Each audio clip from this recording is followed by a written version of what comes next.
Chase Goodbread of the Tuscaloosa News and Tidesports.com here with Robbie Andreu from the Gainesville Sun, talking about the Crimson Tide and the Florida Gators kicking off here in early October, Robbie. But the way things are shaping up in the Southeastern Conference, this is maybe more of an exhibition. Yeah, kind of like what everybody thought, Chase. The two best teams of the last 2 years, in a big game. And a lot of people are thinking this is going to be a rematch in December. And, you look at what these two teams have done the last 2 years, both 30-2, I think it is, which is remarkable, which totally separates them from the rest of the league. And I think I see it happening again.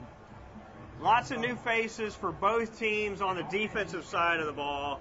Offensive side of the ball, Alabama brought back most of the players from 2009. Robbie, give us a little bit of insight on what you've seen from some of Florida's new starters on both sides. Yeah, well, I guess you start with John Brantley at quarterback, and early in the year he struggled his first start. He's gotten better every week, and you see his confidence starting to grow. And this is a Florida team that's really young in a lot of places, and I think they're going to improve over the course of the season, just like I think Alabama's defense is going to improve over the course of the year too. So, it's kind of like a collision course again for Atlanta in December.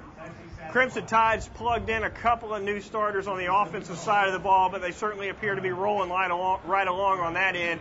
Defensive side, obviously, things not quite as smooth after giving up 350-plus passing yards to Ryan Mallett against Arkansas in Fayetteville this past week. But, Robbie, the way these divisions are shaping up, particularly in the East, you got to question whether or not anybody can jump up and bite either one of these teams. Yeah, everybody thought, South Carolina maybe would be the team, but then last week they lost to Auburn. So once again, you find Florida in a position, not with an East loss, a chance to establish a little distance between them, and the schedule's favorable coming in. So I think Florida has a really good chance to get back to Atlanta, and I think a lot of people are thinking that's going to happen.